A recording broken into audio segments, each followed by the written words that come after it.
ሰላም እንዴት ናችሁ? ተመልሼ ዛሬ መጥቻለሁ። በጣም ጠቃሚ የሆነ ትምህርት ይዤ ክፍል 4 አረብኛ ደግሞ ዛሬ የምንማረው 20 መሰረታዊ አረብኛ ቃላቶችና የነሱ ተቃራኒዎችን ነው። በጣም እንደምትማሩበት ተስፋ አረጋለሁ። እስቲ ከመጀመሪያው እንጀምር። እሺ የመጀመሪያው ቃል ምንድነው? ቆንጆ። ቆንጆ በአረብኛ ምን ይባላል?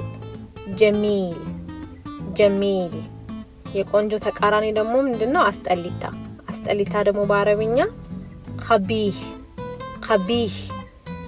ግን ለሴት ሲሆን ቆንጆ ሁሉ ጊዜ አረብኛ ቃላት ላይ ለሴት ሲሆን ምን ብለን እንጨምራለን? ከኋላ ሀ ሚል እንጨምራለን እና ምን ይሆናል? ስለዚህ ስንጨምር አደይን መጨረሻው ላይ ምን ይሆናል? ጀሚላ።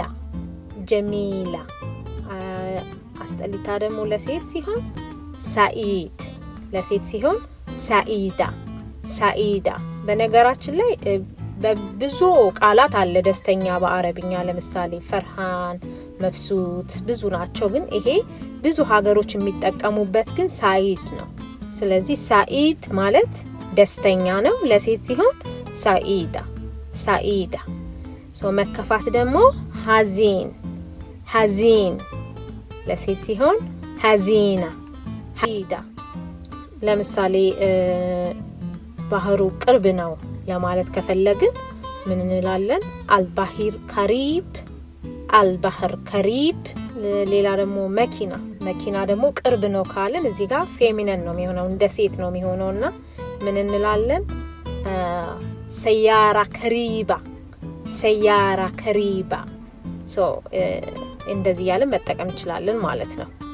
ካሪ። ስለዚህ ጀዲድ፣ ጀዲዳ አዲስ፣ ከዲም፣ ከዲማ። በነገራችን ላይ ጀዲድ እና ከዲም ለሰዎች አንጠቀምበትም። ለነገሮች፣ ለእቃዎች፣ ለመኪና፣ ለቤት እነዚህን ወርድስ የምንጠቀመው ለነዛ ነው እንጂ ለሰው አንጠቀምም። ለምሳሌ አዲስ ቤት ማለት ከፈለግን ምንድነው የምንለው? ቤት ጀዲድ። ቤት ጀዲድ። አዲስ መኪና ሲሆን ደግሞ ፌሚኒን ስለሆነ መኪና ሰያ ደግሞ ዊክ ወይንም ደካማ ማለት ነው። አይ ሆፕ ትምህርቱን እንደወደዳችሁ ተስፋ አረጋለሁ። አላበዛውባችሁም ብዬ አስባለሁ። ግን እነዚህን 20 ቃላቶች አትሊስት በዚህ በ2-3 ቀን ፕራክቲስ እያረጋችሁ ከተጠቀማችሁበት ሳታስቡት ብዙ አረብኛ ቃላቶችን አውቃችሁ ፐርፌክት ትሆናላችሁ ማለት ነው። ቀስ በቀስ ነው ቋንቋ የሚለመደው። ስለዚህ ተስፋ ሳትቆርጡ ፕራክቲስ አድርጉ። ይሄንን ቻናል ከወደዳችሁ ደግሞ ያው ሞር ትምህርት እንዲመጣ ሞቲቬትድ እንደሆን ደግሞ ሰብስክራይብ እንድታደርጉኝ እንጠይቃለን። ስለዚህ ላይክ፣ ሰብስክራይብ ማድረጋችሁን እንዳትረሱ።